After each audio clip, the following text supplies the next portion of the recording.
If you enjoy this content, please take a moment to rate and review it. Your feedback will greatly impact our ability to reach more people. Thank you. All right. We're back. We're back. How's your week? It's pretty good. I had some friends in town for the week, which was fun. But out-of-town guests in town during the week it's fun to see everyone, but it's also, not my routine. Yeah.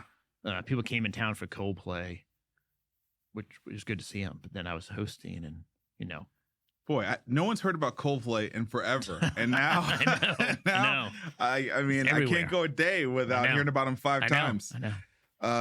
Yeah, well, good for them. Good for them getting back on the scene. Yeah. I had a good week. Weekend spent with my oldest in North Carolina, which was awesome. And then came back, flew out to Salt Lake for the Celtic board meeting, and then back here. So a lot of time on airplanes. But good. Good. Yeah. Good overall. Great board meeting today for one of our portfolio companies. Love it when a portfolio company is literally doing every single thing they said they would do. Hitting everything. You don't get those every day. So when you get one, you got to be very grateful for it. So that's awesome. And also had a good session with my primary care doc today. Good. Yeah, I actually love my primary care doc. He's wonderful. He's like half therapist, half primary care doc, and he's also kind of, medicine 3.0 Peter Attia, in terms of the way he thinks about things. So it's felt like on a show like Health Further, I should talk about how much I love my doctor. Yeah. I really do. It's interesting. I met my doctor for the first time yesterday as well. I got a new doctor. Got a new doc. Oh, okay. Yeah, my doctor retired. That's always hard. Which was just a hassle. Yeah. So for a while, I've been only working with my cardiologist because that's my primary thing I'm interested Focused in. on. But I need a PCP. You need a in PCP. general. Yeah. So what's your early read on the new? I liked him. He's a young guy at the Frisk Clinic, and it's not a concierge, but they do a pretty good job at Frisk Clinic over there. So it's good. All right, long show, and we're starting late in recording, so let's go ahead and dig in.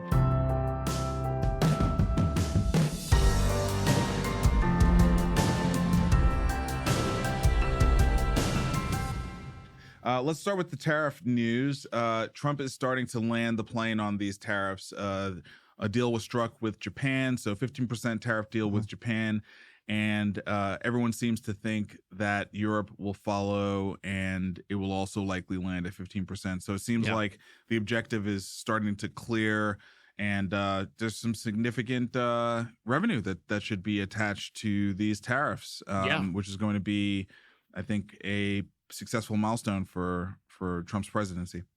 Yeah, I mean, if he can land the European agreement, if you sign Japan and Europe, that's a pretty good percentage. It's he still has the big ones are China and India. Those are the big ones, but symbolically, and Canada and Mexico, I think from a size of trade. Yeah, those are kind of the six that we need to kind of really work through, right? But getting these two, I think would be really positive. And 15% is a lot of money that will come in. Also, I think it's been pretty successful, at least in Japan. They cut a bunch of non-financial trade barriers for our products going in there.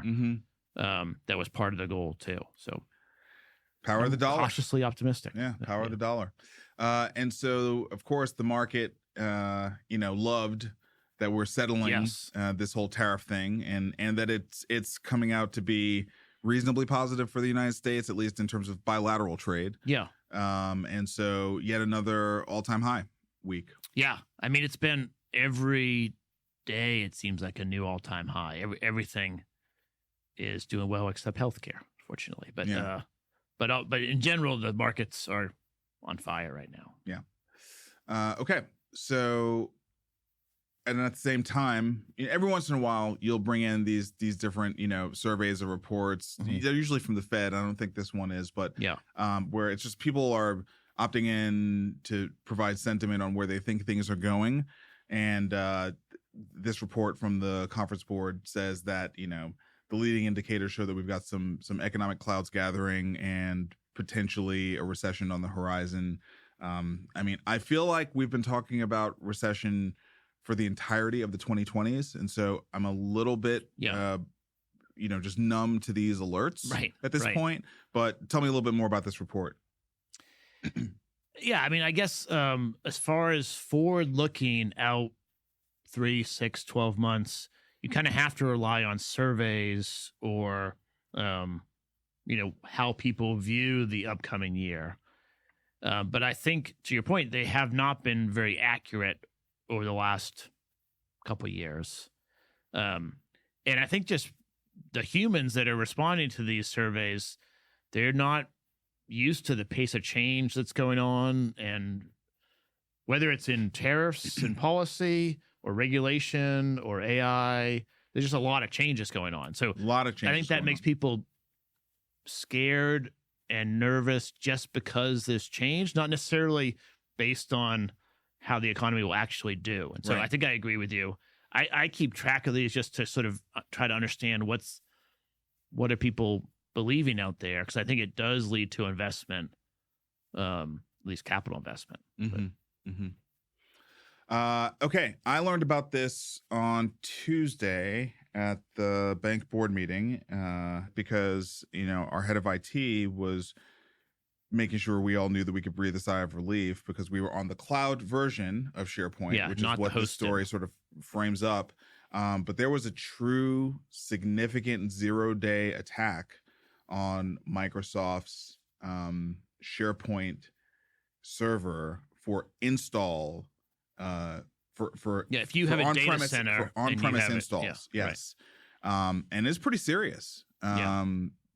People store everything on these SharePoint servers. So this is it's where you keep all of the sensitive corporate information. Yeah.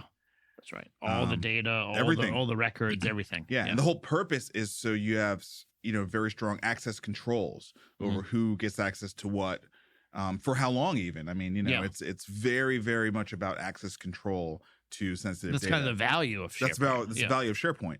And for there to be a 0-day attack on it.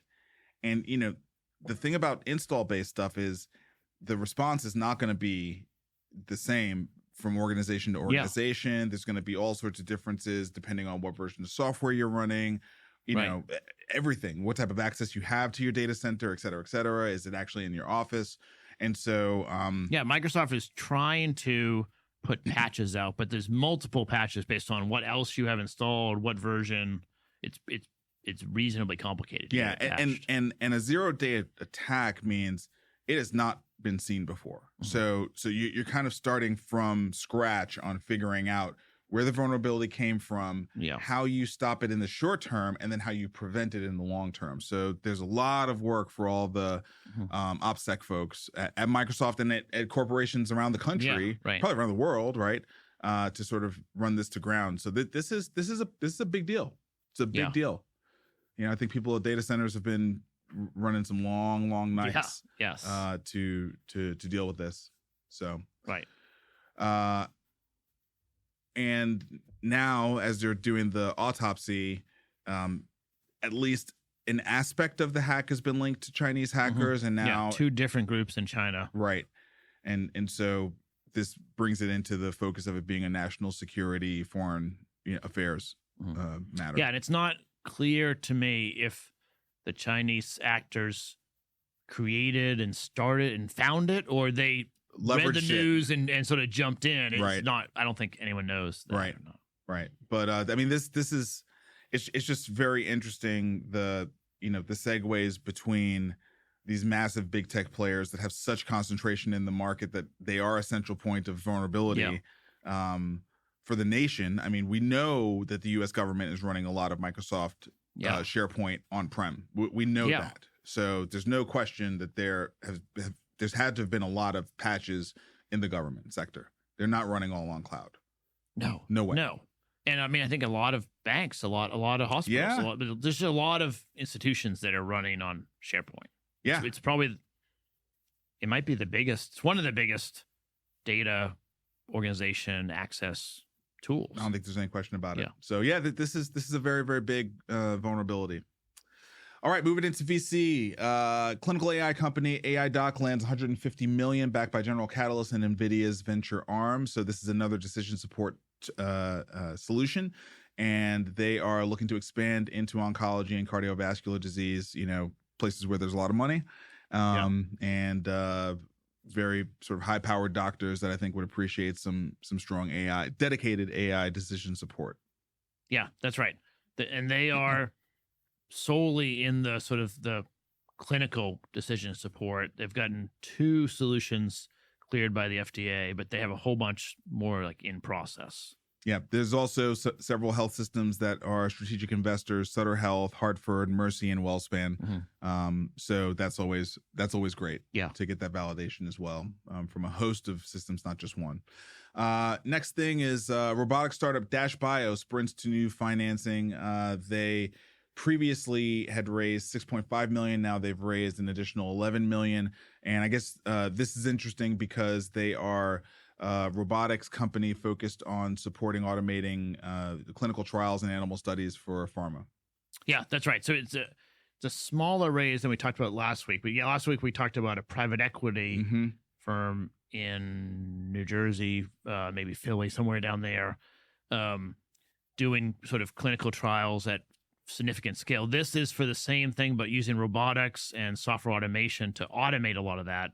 It's a venture scale, so it's $11 million early stage, but I think they're related. We're going to see, I think we're going to see more pharmaceutical development, more clinical trials, more at the intersection of full software modeling, no animals at all, and then you have some animal testing back and forth. And I think they'll be interesting to see how this evolves. Yep. Next, value-based provider AbsoluteCare raises $135 million from market expansion. So they've now raised a total of $240 million in 2 rounds, and based in Columbia, Maryland. Value-based care, including behavioral health. So they actually do a broad spectrum of integrated health services. I think it's great that we continue to get shots on goal for value-based care. And to see this kind of capital deployed is bold and brave, and I certainly love that. The investors are strong: Kinderhook Industries, CVS Health, Pacific Life, Lexington Partners. So, good group, writing big checks. That's awesome. But I think also going to be a difficult and uncertain future for these types of businesses, just because we're so in flux as we transition into the RFK MAHA era. Yeah. And we're still seeing what the rules are going to be in the future. We got a glimpse of it with the outpatient, proposed rule that came out last week. But to me, it's incredibly bold to make this kind of bet right now with so much uncertainty around how these different bundle payment models are going to roll out. Yeah, there's no question about that. It's been a challenge to really make money and create a lot of value in value-based care, especially in the sort of primary care led space. And then they're doing it across Medicare, Medicaid, and commercial. And those are all very different and I think pretty hard. So it's ambitious. I agree with you. I'm hopeful. I'd love to see how it evolves. And it's a significant amount of money. So it's worth covering and worth them working on a big problem, I think. So I mean, it's a significant amount of money, and that money goes quick. Yeah. In this business line, this money goes quick because you got to pay for great talent. Yeah. The talent has a lot of optionality, so I think they can demand strong salaries. And they certainly have to have a brick and mortar component to it. I don't know how else you do this work. So it's not, I mean, it's a brave bet. I think is what I would say. It's a brave bet in a time such as this, right? Okay, Wall Street Journal Venture Capital Pro, AI talent frenzy is a mixed bag for VCs. So I'm glad you found this story because it provides some context that we didn't have when we were talking about some of the AI talent stuff last week. The wars with the offers that Meta's been making, the Google windsurf, situation. And so this actually talks about what happened in that windsurf deal. Yeah, they were able to get the actual facts, which I think are really helpful. Yeah. So they cashed out the startup's shareholders for a total of $2.4 billion. One of the venture firms that backed Windsurf in the seed round returned 50 times capital. That's like, for anyone who's listening, that's a ridiculous win. Could make an entire fund on one deal, at 50 times, depending on how big the check was. I mean, in the history of Jumpstart, our best one was 39 times. Yeah. So 50 is excellent. Yeah. I mean, incredible. Of course, the math has to, it's like, how big was the check, right? You know what I mean? The check has to be sufficient size, but the 50X is ridiculous. That's so good. Yeah. And then they say one of the VCs that came into the Series B got a 4X the investment, and Windsurf is not that old. Right. So Series B could not have been outstanding very long. No. So 4X, if you only invested, I don't know, a year ago, it's ridiculous. Like it's exceptional, right? It's better than Bitcoin. It's better than everything now. You know what I mean? Getting 4X in a year. So I guess this is an offset to what I thought was happening, right? Where I thought the VCs were totally getting screwed and hosed on these deals. At least in this deal, that is not the case. Yeah. I think that often VCs have enough blocking power through the preferred that they at least can get a respectable or a plausible exit. Right. Control of what the transaction's got to look like. There are some VCs in this article, and we'll link to it, that are talking about, kind of the opportunity loss. They could have made more if they could hold longer, if et cetera, et cetera. Right, exactly. I think that's... I don't care about that one bit. Yeah. So I think it is, an exit, even if it is not an exit related to like DOJ, right? I think in general it should be okay for the VCs, good for the VCs. Agree. Okay, so Fierce Healthcare. White House releases AI action plan, looks to speed adoption in healthcare. So this article, which we will link to, is calling out specifically the areas where in the broad action plan that is not specific to healthcare, where healthcare is featured. It notes in this article that healthcare is only mentioned directly a few times in the 28-page document, and so you get the point. It's not a healthcare document. However, I think we know the FDA exited the Biden administration and entered the Trump administration very behind on AI. And this was by the FDA's own admission, when I went to Aspen, when I DS Health, and, the FDA was there, they were saying we're behind. Right. You know what I mean? We don't have the right frameworks for this. We don't even have the right talent for it. We have to build that out. That was just a short, year and a half ago. And so clearly, we're in a space where you need to establish that you want to advance things in AI in a significant way at the FDA. But the how is really the big question, isn't it? Yeah. I mean, I think that it's interesting. You and I read the full policy, which we'll cover next, maybe kind of differently. I see it as an executive order with a lot of ambition to sort of lead the world in AI and empower new construction and new models. And but I don't know how much I trust that the federal government can really help. But I'm in favor of it. I just didn't think it was that important. You think it's the Trump administration is going to like put much more kind of power behind it? I think. I don't want to put words in your mouth. I find the Trump administration, whether you like them or not, to be extremely effective at doing the things they say they're going to do. To be very swift. But, I think many critics would say too swift. I think many critics would say they're doing too much, too fast. But there's no question they're doing it, right? ICE is really happening. The elimination of DEI is really happening. The one big beautiful bill really happened. And I mean, we've been looking at the growth of the healthcare markets and the share of GDP for at least 11 years. You and I have been doing this together, okay?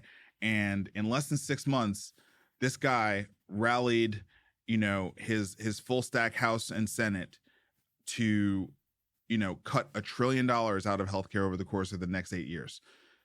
I mean, no one has done anything like that, right? So to me, when he puts something like this out, like, it's going to happen. Now, the effects of it, the quality of the effects of it are an entirely different thing. So, for example, Doge. I think generally speaking, people would say Doge was probably not that successful in getting the targeted savings that it set out to do. But did it go out there and did it put its tentacles into every single agency? They definitely made the effort. Yes. Did they go out there? Did they put people, on blast and capture information and capture data and all that. Definitely, they did those things. Yeah. So, we just talked about the tariffs. Like, a lot of people thought that he was just using the tariffs as something as a stump speech for an election. Yeah. And no, they're real. He's done it. He's getting them done. So I guess my thing is Donald Trump has earned my trust insofar as when he says he's going to do something, I believe him. I believe him, right? I scanned through this AI report or action plan, I should say. Yeah.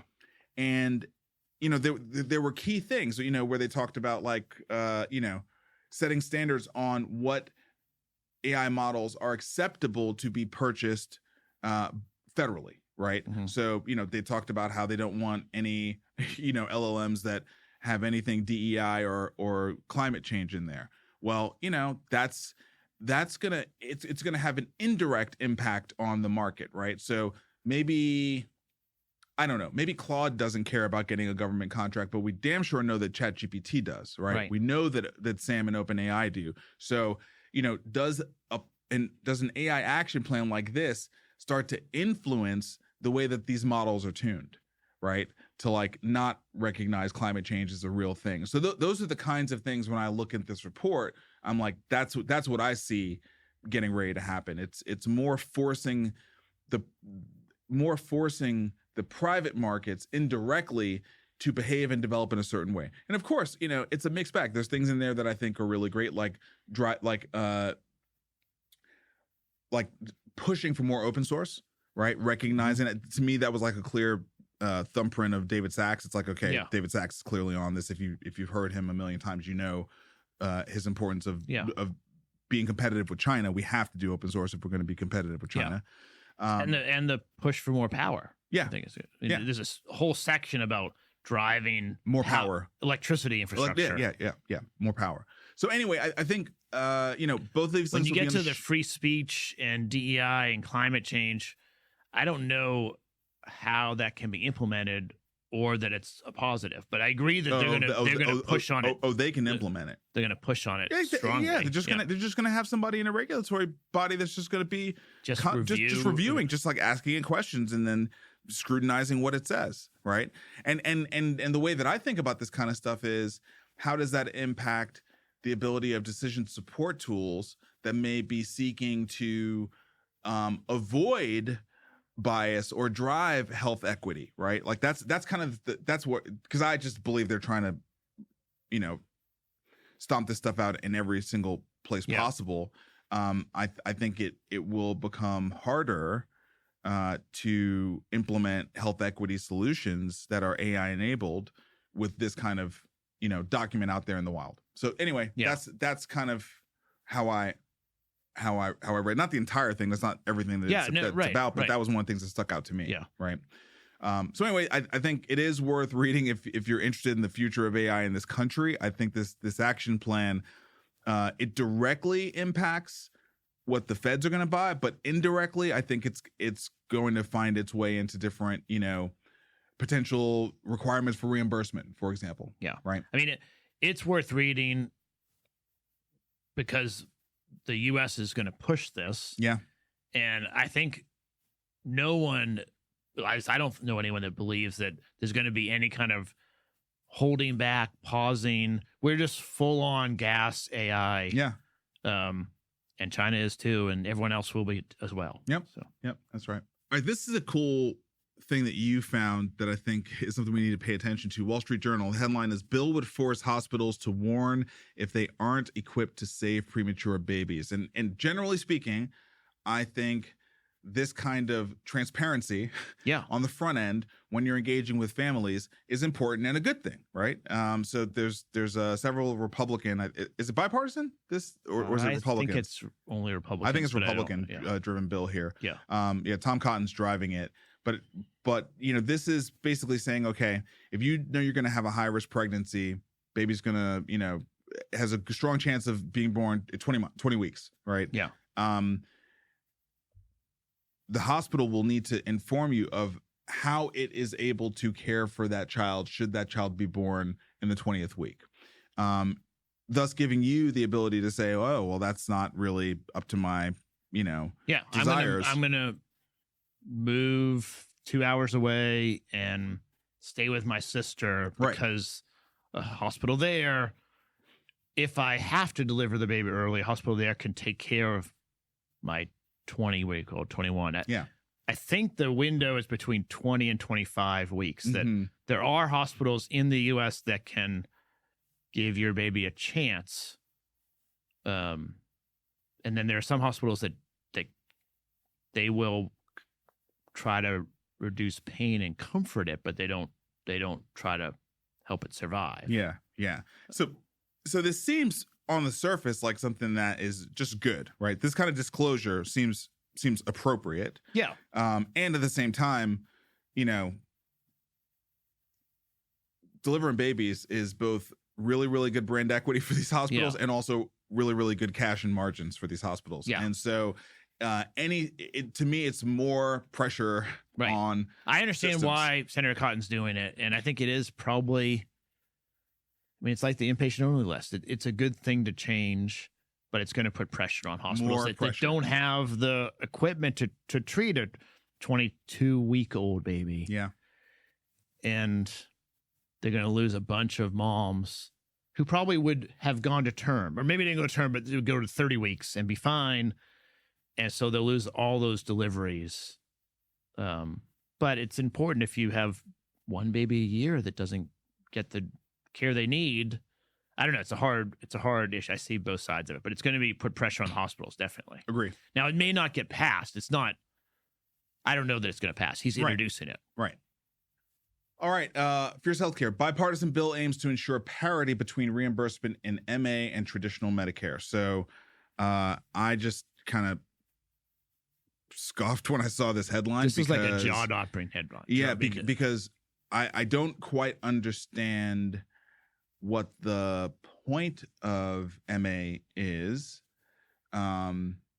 if you're not going to incentivize the market to be innovative and be able to manage care in the way that they see fit, right? If you're sort of establishing this is the way you must reimburse and it's going to be the same as it is in traditional Medicare, why the heck would you do the MA business? We already have a bunch of providers fighting with the MA payers. Like we've already got tension there, and then this just kind of creates. Now this is actually a positive incentive for the hospitals, I would say, generally speaking, because they don't have to. If you can get it from traditional Medicare, then you can sort of tell your community, hey, listen, I can serve you with traditional Medicare and get the same amount of money. Like, you don't need to do these crazy MA plans. But I would say for the payers, it's like, what is the incentive for you to be in the MA business? Why would you take on capitated risk if you have to pay the same rates? Yeah. Now maybe you can add in other patient support services so they don't use as much, but that's not MA's already struggling. That's not exciting. Right. Yeah. So I think it is it's not functional. It's overreaction to the upcoding issues, right? Yes. It's overreaction to the upcoding issues such that you're basically kind of killing the model. Yes. I think. So the last bill, I think, is probably government responding to a bunch of moms wanting change. Yeah, fine. This one, I think, is overreach. Like, we created Medicare Advantage in order to bring free market powers in to try to drive innovation and savings. And if you remove those, you're just going to make Medicare Advantage harder to operate than it already is, and probably kill it or not make it. It's not going to work. Yeah, I mean, look, I certainly understand that there is some cleanup work to do in MA. That's obvious from what we've learned over the last year, right? So we're not blind to that fact, but you have to create sufficient incentives for the business model. Otherwise, no one's going to do it, right? So Right. so if you just don't want anyone to do it, just like say that. Just say, hey, maybe this was all a bad idea in the first place, and we just need to go back to traditional Medicare. But to me, this is almost like, when we talk about the corporations that they don't want to do a real layoff, but they just say everybody's got to come back to the office because they know like everyone's just going to like say, screw it, I'll just quit. Yeah. To me, this is kind of like you're making it so onerous that people are just, they're just going to quit. They're just going to quit trying to do it. Well, so the Representative Doggett, Lloyd Doggett, Democrat from Texas, I don't know him before I saw this. His quote, I think, was interesting. A rapidly growing Medicare disadvantage market is straining our healthcare systems. I think he is not happy with the Medicare Advantage market and wanting to change it, kill it, replace it, do something with it. And it's bipartisan in the House. And so there definitely is a lot of anger at the payers. That's been true for the past year and a half. Yes. And I don't know how it's going to resolve, but this will be politically friendly, but I think pragmatically, from an economic perspective, doesn't make sense. It's fine if we're just going to go with traditional Medicare. I don't think that's the worst thing in the world. I just think there's only so much you can do before MA becomes, not really viable and not something that these providers are going to sign up to do. Yeah, and traditional Medicare, I think, would end up spending more money in total than Medicare initially, but then after the one big beautiful bill, I mean, they clearly know how to. They know how to cut money out. Many would say it's cruel. Many would say it's cruel, but they know how to get the money out. Cutting Medicaid is very different than cutting Medicare, though. I think from a election political point of view. The big beautiful bill mostly cut Medicaid issues. You couldn't have told me before that it was that different. I understand exactly what you're saying, and at the same time, it's not quite splitting hairs, but it feels like it ought to be. I mean, Medicaid is for our most vulnerable, and it's from women, from mothers and children. I mean, you know what I mean? Like, how the hell is that politically palatable? I don't think they vote. Well, but I mean, up until this point, the political wisdom was don't mess with Medicaid. Like, up until this point, that was the political wisdom. Yeah.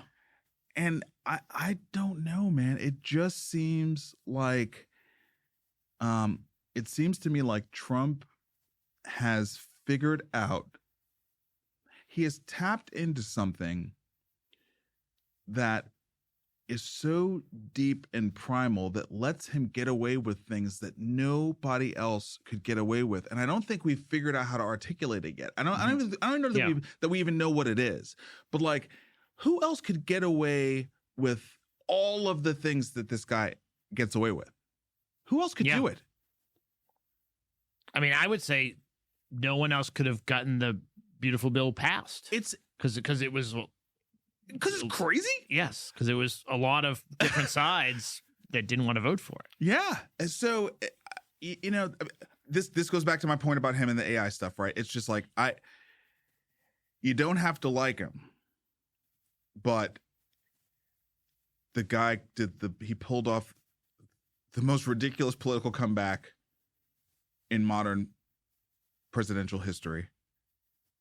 It's easy to kind of forget now, like, he was going to jail. Right. You know what I mean? Like, and now he in a year's time, he swung from he was going to jail to he has total authority as approved by the Supreme Court. Yeah. I mean, so I don't know. I just feel like betting against him is so hard. It's so hard to bet against him, whether you like him or not. I think if you're intellectually honest and you look at the scoreboard, this guy is running up the scoreboard. Yeah. And unfortunately, the insurance companies just have a bad public opinion. People are mad at insurance companies. Yes. And that's filtering up through both in the House, both Democrats and Republicans are floating this bill that, as an insider in the industry, does not make sense to me. No. Like, I don't understand what they're talking about, but it doesn't mean they won't push it through and cause problems for Medicare Advantage plans. Agree. Yeah. I think it's got a strong chance, actually. I think it's got a strong chance. Yeah. So, all right, moving on. We just want to make a quick point about this. So this is a story from The Hill. Headlines: MAHA Group makes hefty pitch backing Trump and RFK Jr.'s health agenda. So basically, there is a new PAC that is specifically focused on MAHA, not MAGA, but MAHA, and is, going to be showing up in the press and showing up in commercials. Yeah. And I think we just wanted to make the point that if you start seeing more and more stuff getting woven into your feeds and into your news and into your advertisements. Yeah. I mean, they're spending $500,000 and we're not in a political cycle. Yeah. They're just spending it, they said, as a thank you. I don't even know what that means. But yeah. So I think this was just like a FYI. There is a dedicated PAC out there to MAHA. And so if you start seeing more stuff out there, you'll know where it is likely coming from, right? And it's probably okay. I mean, they're going to be talking about healthy food, exercise, diet, but then there's all this, I don't know, American pie, American flags, political aspects to it too. Yeah. Yeah. So anyway, I think it just continues to make the point that RFK Jr. Was a pretty adept politician. Yeah. And he played his cards beautifully, and he is a very, very, very powerful and important figure. He's not Trump, but I mean, he's up there. Yeah. He's not Trump, but he has his own disciples, man. He has his own following. Yes. And he has his own pockets of money that he can plow into. And HHS is a big part of the federal budget. And Trump doesn't like healthcare. Right. So this guy is kind of going to run wild and do whatever he wants, and Trump's going to let him. Yeah. I think that's right. Right? So it's just understanding that there is a cult of personality here that we're dealing with specifically in our world of healthcare. Yes. Right? All right, going to the payers. Cost pressures limit Molina Healthcare during Q2 earnings as stock dips. This is not surprising. It's just sort of a steady drumbeat of these types of stories. Molina's in the government pay space, so following Centene, this is par for the course. Yeah, it's earnings season, and we have a lot of not great news to share around earnings. So yeah, Molina's the first one. Next up, Oscar Health cuts full-year guidance, estimates 2025 loss as ACA marketplace stumbles. So as we were previewing the headlines and I saw this one, I just sort of gasped because I forgot about Oscar, and I was like, oh, man, they probably are getting out in front of 2026. And you read the article, and that's exactly what they're doing. Yes. It's not going to be good. It's going to be bad. Yeah. It's going to be a bad year. I don't know what they can do to really change it. I mean, they run MA plans. I mean, that's what they do. Yeah. Nothing. There's nothing they can do. Well, it's not all they do. I mean, they also run a lot of like small business, focused plans that are on the marketplace. And so, and a lot of people are going to opt out of that stuff, right? So I would expect their top line membership numbers to decline next year. Yeah. The provider space is not a growth. The payer space is not a growth business anymore. No. I mean, Emily's been telling us that for a long time. I was just now coming. It's just now coming. Yeah. She has been saying this for a long time, and truthfully, like I was listening, I didn't understand it. But this is, I value having Emily as a friend and someone who's on the show precisely because she thinks so differently from me. Yeah. Because she makes me aware of things that I just don't even want to be aware of, right? You know what I mean? But she's on the other side of the aisle, right? Yeah. I mean, just keeping it real. But we're friends, and like it's helpful for me to kind of be like, okay, I get what you're saying, and you're right. She has been calling this managed care thing for 2.5 years. Yeah, that's right. And here we are. Okay, Healthcare Dive. Unfortunately, kind of getting tired of these stories because it feels like you're kicking somebody when they're down. Yeah. I mean, we've been dealing with bad stories for UnitedHealth since last February. It started with Change Healthcare. Yeah. And yeah, that's true. A year and a half ago. It's been a year and a half. It's been a year and a half of really, really hard stories for this company that is still, Fortune 5. Right.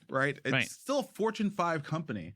But man, the negative stories are just relentless. And so UnitedHealth has confirmed that they are under investigation by the DOJ, complying with criminal and civil investigations, looking into the Medicare program. And so, you kind of are wondering, like, based on performance and balance sheet and all these other things, it has to be underpriced relative to, based on all this sentiment, right? And we've tracked different storylines and how it actually recovered from the murder of Brian Thompson. Yeah. But then this year, it really has taken much more sticky hits on the stock price. Yeah, last week I was talking to one of our listeners about should they buy it? Yeah. And I don't know if it's time. My response was I think it's going to recover, but I'm not sure now's the time. Yeah, I mean, I think it is underpriced with a lot of sentiment issues, but the drumbeat has not stopped, right? And maybe it doesn't stop this year. Maybe they work out this investigation, leave it. Maybe they leave all this stuff behind them in 2025. Yeah, I mean, I think there's a real question of whether it stays together or not. So that's the wild card. Right. Yeah, I think that's the wild card. Well, if they don't stay together, they're not the only ones. Yeah. I mean, you got to put CVS in that bucket too, because they also have had all these kinds of stories, and so that's what I mean. Yeah, I mean, where they would cut it is you should not be a payer and a provider. Right. So CVS and Aetna, right? Like Aetna would have to be spun out. Yeah, but then it's a slippery slope. Like, what do you do with Kaiser and Elevance and Elevance too. Yeah. But there's also like providers that have added payers that seem similar, just the opposite. Right, just smaller. Yes, just smaller. They're smaller. Yeah. And they don't have as much negative sentiment.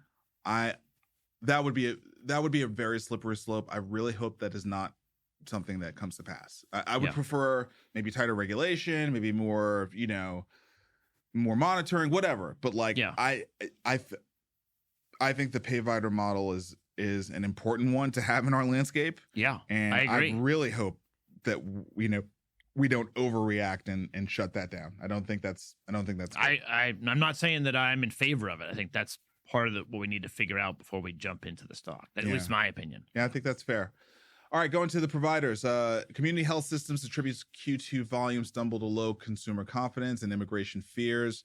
They had a beat, but they forecast future, headwinds. Yeah, stock was down. And Tim Hindigan is stepping down.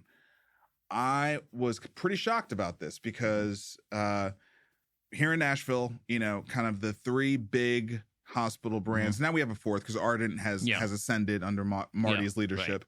Right. But prior to that, the three big brands were HCA, LifePoint, and CHS. Right. Now Ardent is right in the mix as well, publicly traded and all that good stuff. The leadership of everyone. Actually, you can include Ardent too. Yeah, the leadership of all of those health systems kind of turned over right around the pandemic. Yes. Sam took over at HCA, David took over at LifePoint, Marty took over at Ardent, and Tim took over at CHS. Right. So it was a new class. They were all in the same. They kind of all rolled in years. together. Yeah. And Tim came in 2021. He was like the end of that group. He might have been the last one. Yeah, he wasn't the beginning. No. I mean, maybe him and Marty were around the same time or something like that, but it wasn't the beginning. Yeah. David was definitely before the pandemic. Yeah. Because we did an interview with him during the pandemic. Yeah, right. Remember that for Jumpstart Insight? And I know Sam was as well because I met with Sam during the pandemic, so I know both of them were already there. And so Tim, And he's not an old guy. no, mean, no, he's young. I don't know how old he is exactly, but you can look at his picture. He's young. he's not. It's not time for him to just go off to the sunset. 4 years is not Yeah, right. is not a long time. And also, like, I've just generally heard really good things about him. You know, Yeah. So I to me, it would be shocking if it is performance as the reason why he's leaving. I don't believe that's the case. At least look, I'm not on the inside. I'm just saying what I Neither hear. one of us know the intimate details, but Wayne Smith is the chairman. Yes. Tim is, I think him as a Wayne guy. He's been at CHS for years. Almost 20 years, right? Yeah. Yeah. I don't know how long, but a long time. Yeah. So I'd be shocked if he got forced out. I think it's not that fun to run this anymore. I mean, So here's a sentence from the article here. CHS told investors it's expecting a roughly $300 million to $350 million EBITDA hit to land during the next 13 years due to reduced total Medicaid reimbursement, right? So CHS is a very, very large rural hospital provider, right? And I think that's what it kind of boils down to. You know, when we talk about what's going to happen to these rural hospitals, I mean, this might be the first real indication that we've had, and we're not even, a month out from the passage of this bill. right. Is the CEO stepping down because he's just like, these headwinds are way too much to sign up for? This was not what I thought. That was my interpretation of it. He just like, I don't need this. I'm going to retire. Do something else. I mean, CHS borrowed, they had a lot of debt. Yeah. And so they had to sell several of their more attractive properties to be able to pay some of the debt down. And I think it's going to be a hard thing to run in the next 13 years, obviously. So anyway, I was just floored. I mean, of the 4 systems you named, I think their network of hospitals is the most impaired. The most impaired, the weakest. I think that's markets. right. Yes, I think that's right. They're well run, but they just don't have the same property. Yeah, and then they weren't able to do some of the things like so LifePoint, for example. I mean, privately held, so much less information on them. But we do know they diversified their base from a health system perspective. They've done joint ventures. Right. They got into behavioral health in a very, very significant way. Mm-hmm. They spun off some of the smaller hospitals into that other Louisville-based health system that they've got now, and so they did a lot of things, I think, to sort of make themselves more resilient for a moment like this, right? So they look more like a Tenet and an HCA, even though they are in different markets. Yeah, it's a more diverse base of service provision. I think CHS has just been battling the bad network that they sort of had put together so long that they weren't able to take some of those really strategic, they couldn't moves. They didn't have the space to do that. Really. Right. So hard stuff. Talked about Tenet. Tenet raises 2025 expectations, but dodges questions about policy impacts. Why would they? They don't really need to. They, like HCA, are in really great markets. They have a really strong ASC plan. So, it's like, as far as the outpatient stuff that's going to be happening, they have a strategy there and they're well positioned for that. Yeah. But they just to be clear, they beat earnings. Yeah. And they've got headwinds. They raised expectations. I mean, they're doing fine in 25, but they weren't confident enough about the future. The stock was down over the day. Well, I just think they got pulled down by the sector. Yeah. And then HCA comes out tomorrow. So this will be published and you already know, but we don't know what it is right now. Right. My read after looking through this article is they got pulled down by the sector. I mean, they had a good quarter. I think when you look at them relative to the rest of the space, they're in a decent place. But listen, if you have CHS saying they're going to lose over the course of the next decade plus, $350 million to the bottom line. Yeah, you just sort of take that across the board. You say, okay, if you're sitting in New York City, you don't know or care about the details of where CHS is, and like what we talked about the differences. You just assume what's going to be similar across the board. Yes, exactly. All right, moving into pharma. AstraZeneca plans to invest $50 billion in the U.S. by 2030. Another Trump win. Guy said he was going to get a bunch of capital investment to come into the United States. I mean, how many billions has he racked up? In the Japan deal, it was $300 billion, I think. Dude, he's racked up a ton of capital investment. And, you know, 50 is the buy-in. Like, don't be a pharma company and even come with less than 50, or you're not even, like, you can't even be part of the conversation. Yeah. Right? Yeah, that's right. So it's going to add up and hopefully create jobs. I mean, no, it's going to create jobs. I don't think there's any question about that, right? So it's look, again, you don't have to agree with it all. You just have to look at the scoreboard and say, is it effective or not? You know, and these are real numbers, okay. So we normally do a section called Health and Us, and we're talking about things from the patient perspective. But I can't even say came across it.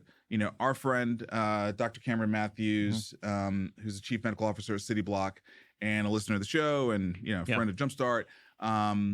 She shared in a group that I'm in, a group chat that I'm in, this piece that she co-authored with other primary care docs, and that's in the Lancet, and it's called "Primary Care: A Crucial Catalyst to Build a Healthier USA." She co-authored with Lauren Hughes, Candace Brott, and my friend Catherine Gergen Barnett. We affectionately call her KGB. I thought it was worth pulling up to the show. Yeah. And the reason why I thought it was worth pulling up to the show is because we've been trying to understand the MAHA agenda.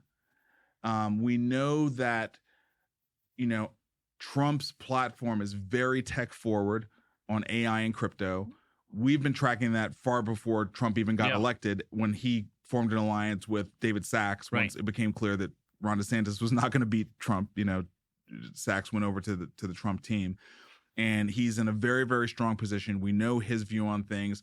We're seeing that infiltrate its way into MAHA when they're talking about the advancements of AI, the importance of software. Last week when we were reviewing the outpatient rule, you know, we made note of the request for input, right, on the use of SaaS tools in outpatient settings and in physicians' offices. So that would be squarely primary care. Yeah. So I found this to be a very smart piece, where the basic premise is they are recognizing what the MAHA agenda is. They are referencing the first report around make our children healthy again, and they are basically making the statement that yes, tech will be incredibly valuable to the future of healthcare, and yes, we need to change the food system. We need to, you know, there's a million things that MAHA is saying that are correct. But you must also recognize that the primary care physician is a critical component of the success of this agenda. And they're kind of saying, like, put us in, coach, like, you know, help make this thing, help incentivize primary care physicians to be able to play the role that you need primary care physicians to play for this to actually be successful. There's many populations, when we talk about the K-shaped economy, the bottom part of that K, they're going to need primary care support, right? On the top half, you don't have to worry about them so much because they're like you and I. They're going to First Clinic or they got a concierge doc, right? You know, we're still using primary care because we understand the importance of it, but it's not like this thing where the government needs to ensure that primary care is healthy. We know primary care has been neglected in favor of specialists for decades at this point, right? It's been tragic, honestly, that you know, young aspiring doctors are generally choosing specialties over primary care for all of the incentive reasons that you would think of when they have to spend, you know, 20 years being ready to actually, you know, perform their profession. And so I like this. I want to see primary care be part of this turnaround that MAHA is putting forward for the future of healthcare. Like, I want to see primary care get fixed. I want to see it be put into a more prominent position. And I think that Dr. Oz actually is going to resonate with this kind of messaging. So I wanted to put it on our platform as like, this is the right messaging for this moment. Yeah, I agree with everything you said. The line that really caught my attention is, although primary care visits represent half of the visits in the country. So Mhm. 50%, it's more at the top. More at the- 50% of the visits are there. 50% are primary care visits. So 1 out of 2 doc visits are primary care. And yet only 5% of the money goes to primary care. And that's just not acceptable. That's No. not when we talked about at the start of the show, I think no matter how much tech you have, a person needs a primary care physician to help them understand their health, navigate their health, figure out where they want to go next. And we need to pay these doctors to help us with this, even though we're going to use technology as well. And on the bottom part of the K, it's even more important. So I agree. I also like the self-awareness by the authors collectively. You know, here's a sentence I like. The landscape of what patients are expecting from primary care has changed, and perhaps rightfully so. Like that. Yeah. You know, we've talked a lot about how, and of course, again, it's the incentives and the system that they've been working in, right? You have one primary care doc with a panel of 1,000 or 2,000 patients to get 15 minutes. They got to have their face looking at an EMR, and they have standards of care that are prescribed by the payer that, you know, is covering the procedures. That's just bad. Everything I just said there is bad. 15 minutes, you know, ridiculously large panels. It's bad all the way around, right? So yes, what we expect from primary care needs to be better, but I don't expect more from the primary care. Now, I'm knowledgeable and an insider, but like I don't expect more from the primary care physician. I expect more from the primary care system, which involves CMS, right? Yes. Which involves CMS, like set different standards, pay differently, create limits on panels. Like I don't know what the right answers are here, but like take a look at this thing. It's not very hard. Fixing it. It's not hard. Yeah. I mean, we just take the concierge model and pay for it. I mean, we know what works. Well, like, you have to have a smaller panel. You would- need more extenders. Yes. You need more technology. You Yes. need to have text messaging. You need the concierge model, and I think it saves money in a 5-year view. And so, if you're the government, you have more than 5 years. Yeah. I love this sentence as well, and then we'll move on. We primary care clinicians stand ready to be deployed, not as a workforce to reinforce the old order, but as partners in a new one. Yeah. Yes. Yes. And we need primary care docs in the conversation. So Yes. it's great that they are standing up, raising their hand. And I agree that Dr. Oz will resonate. I mean, I don't know what the agenda is, but I think they should include them. Yeah. Anyway, I wanted to put it on our platform. Yeah. And I guess the other point was, I think we're maybe going to try to alternate on a week-to-week basis. Like if we see, you know, we've been doing this like patient, you know, perspective thing, but the clinician voice I think is also a very important one. We often have clinician guests. And so we might be looking to more of these journals where, you know, clinicians are contributing perspectives. You know, we had that Reddit post that time where that doc was talking about ChatGPT. Right. I just think a clinician voice is also really important. I agree. Right. Blank check company strikes cryptocurrency deal. So we've seen a rollout of all of these Bitcoin treasury companies that have come to market. Several hundred now. It's ridiculous. Yeah. Right? So I'm not even covering that anymore. Yeah. No, it's over. It's over. But what is interesting is we're now starting to see an emergence of Ethereum holding companies. And I personally think that's really cool because I think Ether is the play right now. Especially because everyone is maligning it. Yeah. I think that's awesome because I think it's quietly building a ton of momentum right now at the developer level and at the ETH Maxi level. And so, the beginning of Ethereum holding companies and starting to value Ethereum as a meaningful part of what your treasury should be composed of. Yeah. So maybe let's take a zoom out for a minute for people that haven't followed it so much. Because I think part of what I want to do is give a quick education a little bit every week. Please do. So Michael Saylor created this strategy buying Bitcoin on a publicly traded corporate balance sheet.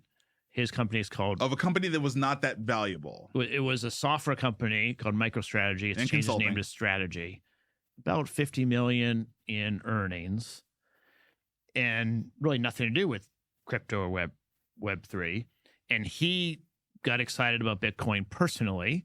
And he had enough ownership of this publicly traded stock that he changed it to be what we now would call a Bitcoin treasury company. Yes. Meaning the purpose of it is to hold and acquire more Bitcoin And I'm not going to be able to explain it in a short enough period of time, but he has figured out a way to sell new shares of stock or issue new debt and then buy Bitcoin in a way that he is building equity value every time he does that. So he issues 100 million of new equity and he buys 100 million of Bitcoin and his stock goes up $130 million in value. And he's done it now enough times that it is a wealth machine. He's just sort of creating value. And so there are several hundred copycats now doing the same thing. And it's now migrating over to Ethereum. I don't understand how it is possible, but he's done it enough times now that it's clearly Who's works. Everyone, all of them are doing it. Well, none of them have the scale. longevity. Right. I mean, he's going to end up owning 10% of Bitcoin. Yes. Yeah. Right. You know, because here's the thing: he doesn't try to time it. He buys it at all the prices. Right. All the prices, up, down, doesn't matter. Top of, all-time high, he's buying. And my entire life, I have not seen a situation where you can manufacture equity value like that without making something. But he has. And it's something to do with the amount of people that are trying to get capital into Bitcoin and they can't buy it because they can only buy bonds from publicly traded companies or whatever rules. Right. There are reasons for it that I don't fully understand, but it is it's interesting to see now it propagating over to ETH. I think it's great. Yeah, and Ether is way below Bitcoin in terms of value. So Ether is much sub $4,000, right. per token. Bitcoin's over 125 now, so they're not even in the same scale anymore. Right. But Ether's value proposition is that it is the world computer, is what some people call it. It's the thing that everyone is using to tokenize different assets. So BlackRock has already done it, used it to tokenize dollars. Create their own sort of Circle. dollar. Circle does their stablecoin on it. Yeah, exactly. And so, I think it is important to continue to track the ways that new stores of value are emerging. Right. It's just going to continue to suck in more and more capital, and the more legitimate it gets. I mean, to me, there's going to be a day where healthcare is going to realize that crypto is a legitimate finance tool. And I think we want to be very, very ready, even a little early to that moment. We're nowhere. It's like we're nowhere close to it, but close to it could be a year. It could be 2 years, right? I mean, that's just the speed of how everything is moving at this point. And crypto is definitely getting a lot of momentum. Look at how fast the Genius Act passed. Yeah. Senate, House, signed by Trump in 2 weeks time for all that to happen. Yeah. I mean, it's pretty fast. Yeah. It's pretty fast. Yeah. I mean, I think the timing's hard to predict because AI is moving quickly and crypto is pretty complex. And so I think AI will make it more usable, more possible to grow. I think the key lever here is that, Trump is in it. Yeah. Right. Trump is in it. Yeah. Yeah. So let's move to the next story. Trump Media buys $2 billion of Bitcoin, and the cryptocurrency swells as the president's net worth swells. Right. So, Trump Media is a huge buyer of Bitcoin. They're essentially now if you got $2 billion on your balance sheet, you're also a Bitcoin treasury. Yeah. Now they have a real functioning business. They run Truth Social and other things like that. Yeah. They're coming up with a streaming platform as well, that's going to be doing all sorts of real-time news. They're going to compete with Fox News. Yeah. He's suing Rupert Murdoch. He's like him and Fox News are out. Yeah. Right. I mean, you've seen Pete Hegseth go after Fox News directly. So, Trump Media that's going to be state-sponsored media here in a second. I mean, they're doing their own media company 100%. But also, he's got the Trump coin. Yeah, right. So I guess my point is as long as this guy's running the country, crypto's got a green light, And I continue to just be so upset with the Democrats because, it was inevitable. It was going to happen anyway. and you gave away this pool of capital and what's going to be political influence. And I also think like you gave away a storyline that is about a way that you can offset income inequality. Yeah. Like crypto is a give method. Power back to individuals. Absolutely. Crypto is an open financial system in a way that all the financial systems that have created income inequality are not. Right. Right. Yeah. And so the reason that I think that we started this segment is that it's clear to me that Trump and his whole administration is going to push for normalization. SEC, we talked about it last week, I think, is already doing pilots, requests for information, looking at these things. They're going to light the fuse. They've already lit it. And by the time another president is in office, this will all be out in the financial markets. Right. And then my belief is the Democrats, if they're smart, are going to embrace it. And it's not going to be able to be put back in the bottle. And two, it's a popular thing that they should embrace because it's a democratic. It's actually more of a democratic idea. I than saw anything. Elizabeth Warren on TV this morning, still talking about how She bad needs to crypto shut up is. about I can't believe they have not found a way to get her Muzzle to shut her? up. Yeah, I can't believe the Democratic Party has not gotten her to shut up about this. I'm shocked. I'm shocked. I mean, it's hard. In Massachusetts senator, it's hard to imagine her not. I suppose, but goodness gracious, man. I mean, but anyway, my point was that it is going to be more and more just a part of our financial world. And I agree. We're going to be making healthcare payments on it. And we're going to be doing a lot on it. You know, quite frankly, like when you look at UHG and their results this last quarter and the contribution that the balance sheet played in that, right? You know, if all these companies keep, we might be facing like a serious credit downgrade here pretty soon, right? And that might take a lot of these healthcare providers out of the bond market. Dude, do you realize they might end up going to the crypto markets to get financing? Yeah. Like, I know that sounds so crazy. I know that sounds so ridiculously crazy, but like that could happen. You can't get money anywhere else. Right? Yeah. That could happen. Like we could end up where hospitals are going to the crypto markets to get bonded because they just think they would just think it's fun. You know what I mean? The crypto. Yeah. They would think it was funny. Yeah. That like, fun, more funny. That hospitals are coming to them to like, get access to capital. Anyway. Okay, Waystar to buy Iodine software for $1.25 billion to boost AI-enabled revenue cycle management. That's a big exit in rev cycle management on the AI side. We're used to the rebadging companies. Right. But like for AI, that's a big exit. I mean, anything over $1 billion is pretty damn good. Yeah. That's big. Yeah. So that's congratulations to Iodine software. And I think more, also, this is something I've learned from HFMA. Holy crap, Vic, revenue cycle is so big. Yeah. Yeah. It's so big. It's so big. Yeah. Yes. And crypto could fix a lot of that. It absolutely could. It absolutely could. Okay.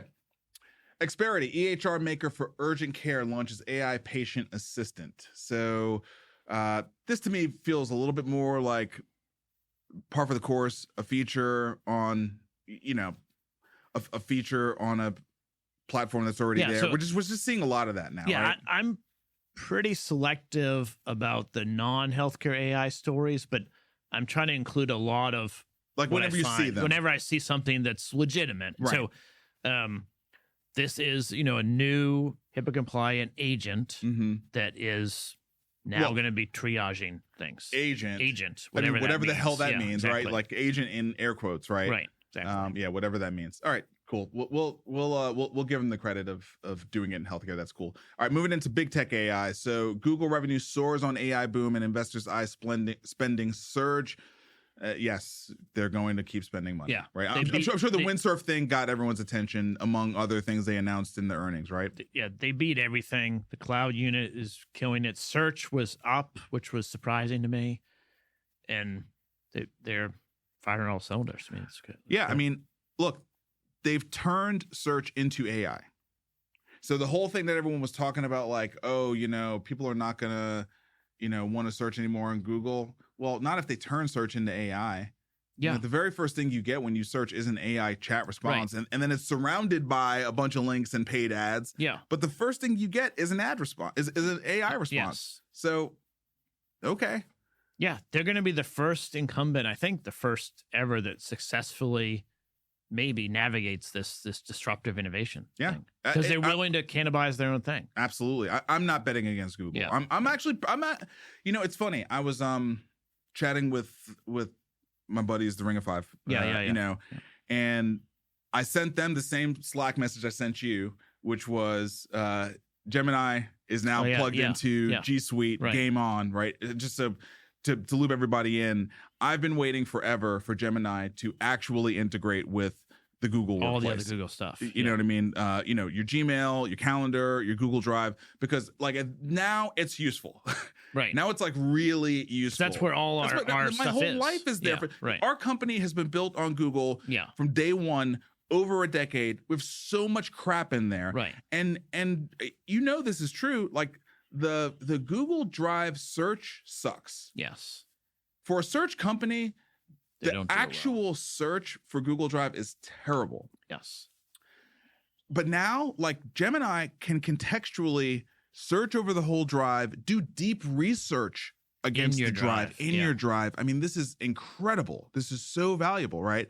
So anyway, that plus another story that we're going to talk about here in a little bit started a whole conversation around who's using what different platforms. What I said was, I'm really into the LLMs that have access to my data. So I'm into Gemini and I'm into Breeze on HubSpot. Yeah. Right. Because we've been building our business on HubSpot for the last, 8-9 years as well.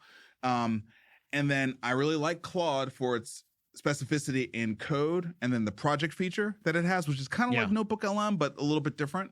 I was and the MCP plugins. And the MCP plugins are really cool, right? So I like Claude for those things. And I was like, I'm a little leery of ChatGPT and Grok. I just, there's something about those two from a trust perspective that I'm a little leery about, right? And my buddy David was like, is it the way, is it anecdotes about those different platforms that you've seen, or is it leadership? And I thought that was the perfect question, because the answer is both. I've seen really nasty anecdotes about both of them, right? ChatGPT driving people crazy, Grok, the Mecha Hitler thing, right? Right. And then they're run by Sam Altman and Elon Musk, and and they're mortal enemies, but probably because they're more alike than different, right? You know what I mean? Like they both in AI, I think more than any other technology I've ever used, maybe with the exception of like cars. And getting on airplanes, I think conscientiousness is exceptionally important in leadership. And I do not find either of those guys to be highly conscientious. I just, you know what I mean? Like, and that's just my interpretation. I don't know either one of them. I agree. I don't know either one of them. People, the fans of OpenAI, of which there are a lot, love the memory feature. Okay, they like features. And I am scared of the memory feature for exactly that reason. I do not trust OpenAI with my stuff. No. I believe Google already knows everything about me. Same. And so like I'm good on that. I'm already there. And I think they're more reliable, although they definitely going to monetize me. Dude, they're the devil I know. Yeah, that's right. And I'm comfortable with that one. Yeah. You know what I mean? I've had Nest in my house. Like I'm comfortable with that devil. Right. These other two, I'll use Grok to basically be a search engine for Twitter. Yeah. Right. Right. And I'll use ChatGPT tactically, but I don't think ChatGPT is going to be my go-to thing that I'm going to like build relationships. I see people building relationships with this stuff, and I'm like, man, okay. I mean, you're getting locked into a private company that has to monetize significantly, given all the money they're spending and raising, and I don't want to be there. Led by a guy who seems to make everybody he's partnered with on the way here hate him. Yeah, and a lot of employees leave. I mean, they lost people in the last month. All the co-founders, the entire original board, Elon himself, and now Sundar. No, Sundar's Google. What's Satya? Yeah. And now Satya over at Microsoft. I mean, dude. Yeah. At a certain point, it's him. Right. Yeah. You know what I mean? Yes. So anyway, all right. Enough about that. Google's newest Gemini 2.5 model aims for intelligence per dollar. I kind of missed this. What's this? They came out with a flashlight, cheaper model. Uh-huh. So as strong, I guess, but a lot less expensive. And that's important because they are trying to bring a bunch of different models that are good for different purposes. Right. So right. What I like about it is it's finally framing this the right way, which is we are bringing the cost of intelligence to near zero. Right. I don't think people wrap their head around that, right? We're bringing the cost of intelligence to near zero. Like, intelligence has been this very unevenly distributed, highly coveted, highly valued thing. And if you don't believe that, look at how much money the big tech companies are paying for the leaders in AI. Right. The people, not the companies. They don't even give a shit about the IP. Right. The people, right? Billions of dollars for these people. So clearly, intelligence is highly, highly, highly valuable. But we are systematically bringing the cost of intelligence to near zero. And the axis is universal now to that. That's right. That is a wildly different world. Wildly different world to live in. And you and I have thought about this more than a lot of people, and we don't have our head around what that's going to mean for the world. It's not possible, but a good start is just really sitting with that, being intellectually honest and recognizing it's a complete step change. Like, it's a complete new era. Yeah. That's right. VentureBeat, Alibaba's new open source Qwen 3-235B-A22B-2507 beats Kimi 2, not in brand. Does not beat Kimi 2 in brand, but it beats it, I'm sure, in some benchmarks, and offers low compute version. Yeah, so Kimi 2, I think that was last week. It was last week. And so already knocked out. So another Chinese competitor now has leapfrogged or jumped over them. I guess they're affectionately calling it Qwen 3. Qwen, yeah. Okay. And it's also much less expensive, even though Kimi 2, I think, was 20% the cost of ChatGPT. So, like, the reason I put the Google story is the American companies are, except for Google, not worried about cost. I think Grok is the most expensive. Yes. But China's coming out with open source and very inexpensive. And then they did this thing that I don't fully understand. You might know better, but they're only using 8-point floating numbers in their low-cost one as opposed to 32, which I guess users can't really tell, but it's smaller memory footprint.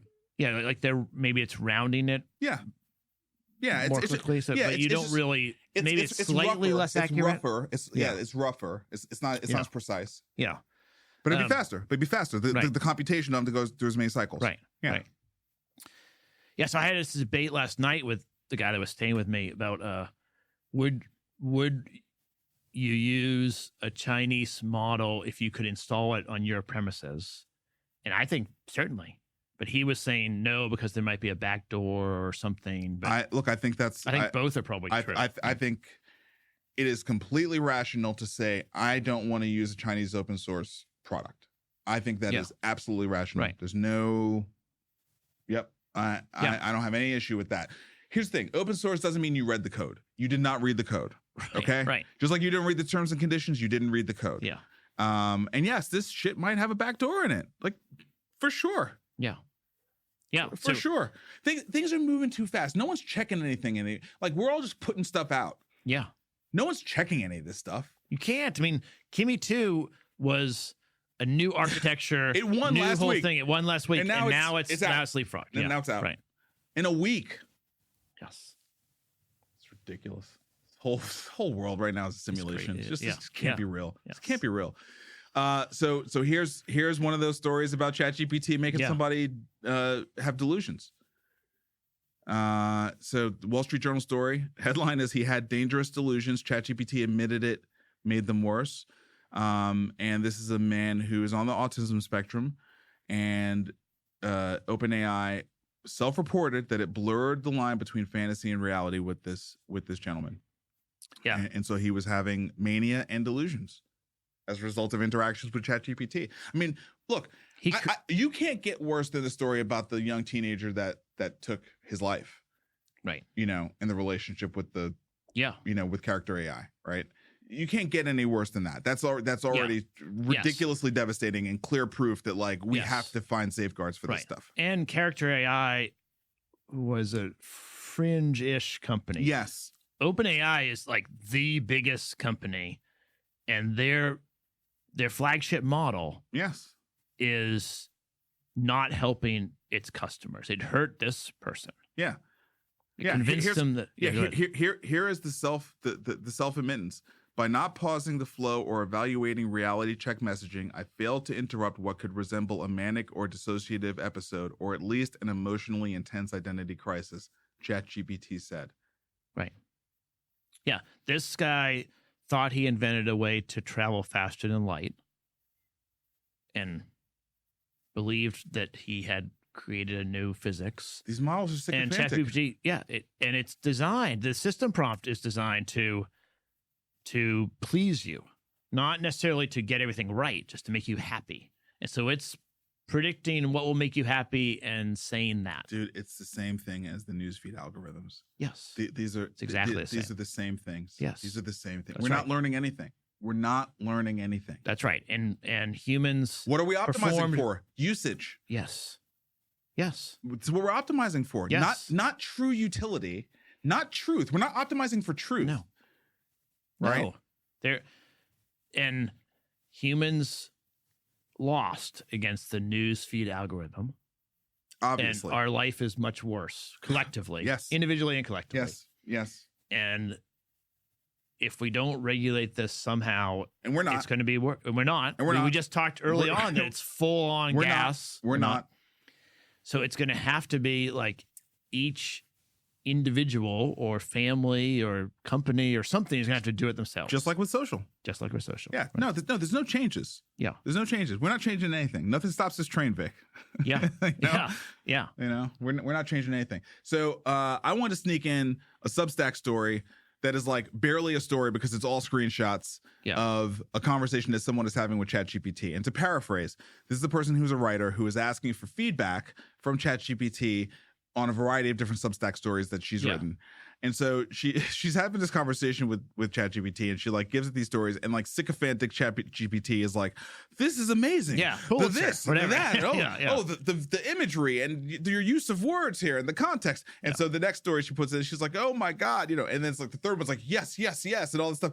And at a certain point, the author is like, hey, how did you come up with that so fast? Did you read it that fast? And it's like, magic, I read every word. And it's like, well, if you did, I'm surprised you didn't mention Madonna and Instagram that was in this story. And she's like, and then ChatGPT is like, that's interesting. I saw that, but I was trying to give you a high level view. Anyway, the long story short is she calls out ChatGPT on not reading the stories, making up stuff and lying. And ChatGPT says, you're absolutely right.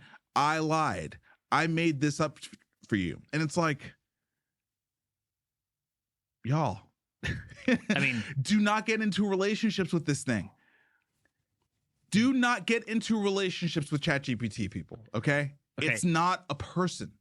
It's not a person. I think the definition of a sociopath is they do not have the ability to understand empathy or the other person's feelings at all.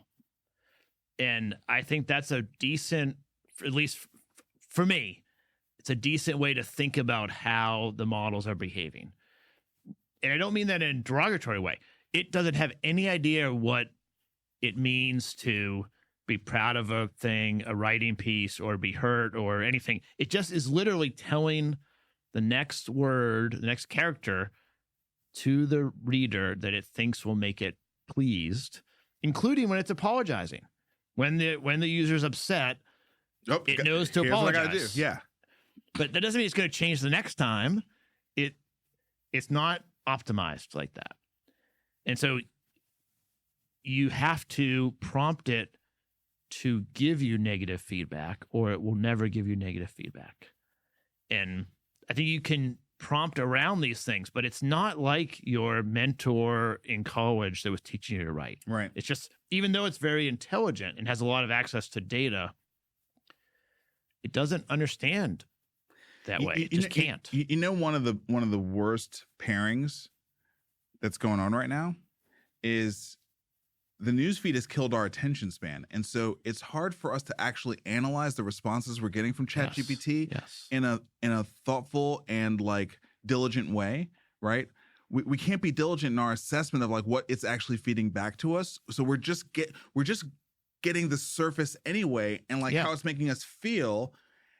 And then the idea, like, this is my whole thing. This is why I haven't gotten off of Google search, right? Because ChatGPT is only going to give you one response. Like, you trust that one response? Right. I don't. Right. I don't trust that one response at all. You know? Yes. I get it, and then I feel like I immediately have to check it. you know? Right. Anyway. Yeah, so I use Gemini to help write the newsletter and edit the newsletter for this show. Right. That's a task. And it's a task. And I have in the prompt, there's several prompts, but one of them is, please give me 3 ways that this piece needs to be made better, 3 problems that we can solve, and 3 ways that it is good that I might incentivize, embellish more. And it's good at that. Like when you ask very specifically for something that's not strong that can be made better, it will go find that. But you have to be very specific about what you want. So we're not giving a manual to people. We're just saying like, here, go chat with it. Yeah. And like it can be your friend. It can be anything you want it to be. Right. But this is not true. Right. This is a lie. Okay, final story. Amazon buys BAI.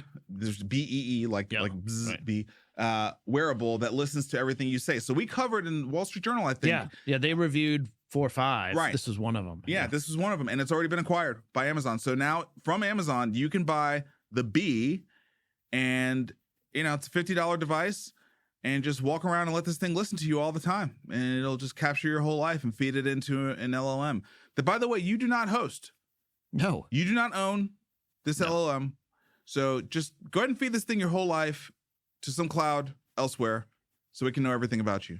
So the report that seems like a great idea. The reporter asked directly to the Amazon spokesperson if they would honor B's terms of engagement or terms of usage where like they never store the audio recordings. Mm-hmm. So B has a policy where they take the audio, they generate a summary of what your day was like, and they store that, but they don't store the audio files.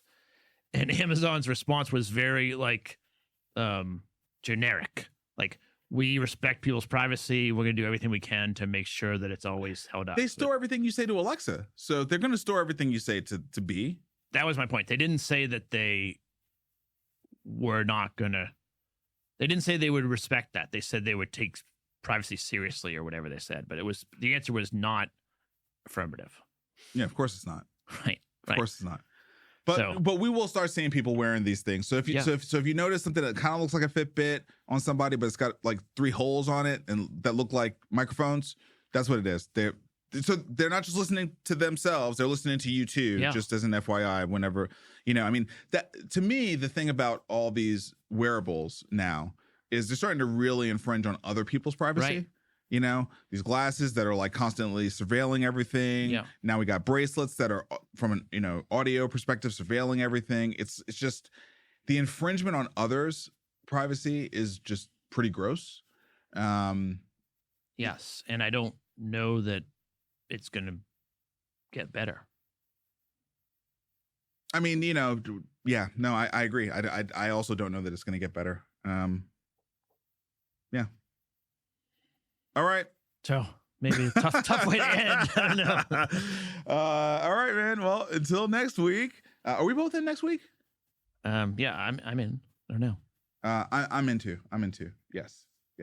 Okay. All right. Great. I look forward to getting together and keeping up with everything that's going on. And thank you for putting the show together. Yeah.